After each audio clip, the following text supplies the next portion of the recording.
Good morning. We are here in Brussels with the Foreign Minister of Hungary, Mr. Péter Szijjártó. Minister, your party Fidesz scored 52% yesterday at the European election. What is the message of the Hungarian voters towards Brussels, towards the European Union? Well, it's not only the 52% which is telling and which is the highest result among all parties in the European Union, which are coming from a party system where there are more than two parties, but the turnout is telling as well. So there was a record turnout. It has never happened that so many people would have participated on the European Parliament elections. So there was a record turnout and a record support to Fidesz. And that has a very clear message on behalf of the Hungarian people that they do love Europe, that they consider Europe as our home continent, and we would like to strengthen it. And in order to strengthen, we would like to reform it. And it's very obvious that that we have a clear authorization to stand up for a European Union which does not want to manage but does want to stop the migration, to stand up for a European Union which gives a clear priority to the Christian values and Christian culture. And we have to stand up for a strong European Union which is based on strong member states. So we really are convinced that the concept called United States of Europe is failed, is a dead-end street, and we should not go that direction. So that was a very clear message on behalf of the Hungarian people, and we will be making our best in order to implement the national interest. Prime Minister Orbán hoped for an anti-immigration majority in the European institutions, but this is not happening at the European Parliament for the moment. Are you disappointed? Well, what we can see is that distance has never been that wide between the political right and political left. In this regard, it is a fact that the status quo is over. So the European People's Party and the European Socialists do not have enough seats in the European Parliament to form a majority. It is obvious that those governments which are under torture by the European Commission, called Article 7, got the two best results in Europe. Fidesz got 52%, Law and Justice in Poland received 46%. These are the top two scores in the European Union during the European Parliament elections. The party with the biggest public support back at home is a strongly anti-migration party. So it's obvious that the division lines are not between the political party groups anymore, but division lines are based on the issues and based on the approach to some major issues like migration, competitiveness, and other, let's say, crucial questions regarding the future of the European Union. I interviewed yesterday Mr. Manfred Weber again, and he said again that there are some red lines for Fidesz to stay in the EPP and for the future cooperation. He mentioned fight against corruption, rule of law, media freedom that has to be respected in Hungary. Are you open to respect these kind of red lines? Well, first of all, Manfred Weber should respect the Hungarian people, and he showed a total disrespect towards the Hungarians during the campaign. I just would like to remind everybody about which he doesn't like to speak anymore and which he doesn't like to be reminded, that he said that he would not be a president of the European Commission if he needs the Hungarian votes for that. That means that he said the votes of the Fidesz, not Hungarian votes. But you know, the votes of Fidesz are coming from the Hungarian people. We got 52% of public support back at home. So that shows that Manfred Weber looks at Hungarian people as second-league citizens, which is unacceptable, which we totally reject. Hungarian people are not less valuable than any other citizens of any other EU member states. So based on that position of him, of course, we cannot support him. You know, we have been in office for 9 years now. And we got 52% yesterday, record turnout and record support. This was the 9th election in a row, local, national and European Parliament, which we won since the autumn of 2006. So in the last almost 13 years, there were 9 major elections in Hungary. We won all of them with big margins. So that should be respected even by Manfred Weber as well. You know, Hungarian people would never vote for a party which would violate their rights. Hungary is a nation of freedom fighters. Here people does not accept any kind of limitations or restrictions of their rights. So Manfred Weber could be pretty sure about the existence of freedom of media and freedom of speech. In Hungary, he can be absolutely sure about the proper operation of rule of law. So, but we have red lines as well, like respect towards the Hungarian people, and unfortunately Manfred Weber failed in this respect. But in a wider scale, I can tell you that we do not find any so-called Spitzenkandidaten appropriate or suitable for the job of the president of the European Commission. I really do believe that there should be someone else who was not among the Spitzenkandidat, let's say, candidates. We understand that there are some Western European leaders who might have a similar kind of opinion, but that they are not that straightforward as we are. So they don't say that they are not suitable. They say that, well, the concept of Spitzenkandidat is not very proper. But I think that this leads to the same, let's say, finish. Would Michel Barnier be a good candidate for Hungary? Well, look, I mean, he obviously made a good job when it comes to Brexit. He was able to coordinate the positions of the member states, and I think he had a huge achievement by preserving the unity of EU on that matter. But that is, I think,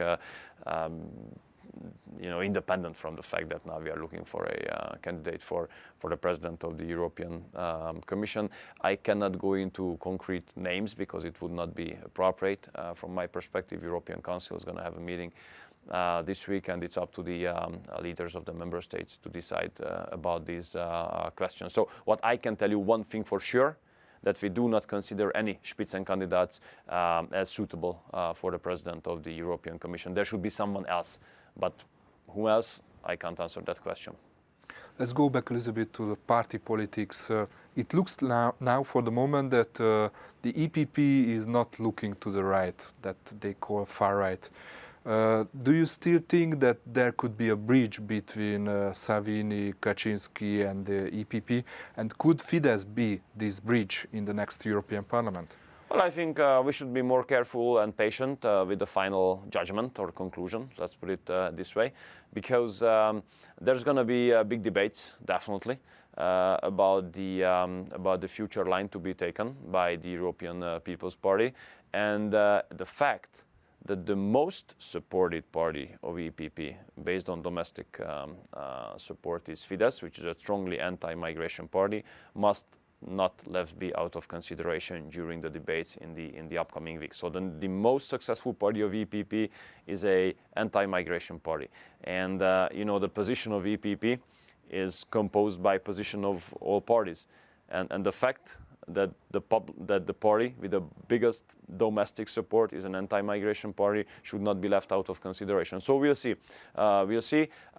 We have said it very clearly during the election campaign that for us opening to the left, opening to the pro-migration forces is unacceptable. But we see how this debate's gonna evolve in the upcoming days and weeks. So it means if EPP opens up to Macron's party, you will leave the EPP? That's your red line? Well, let's leave it to the next weeks whether EPP opens up towards President Macron's alliance or not. There will be debates about that for sure, and then our future steps will depend on the outcome of these debates on the orientation of European People's Party for the future.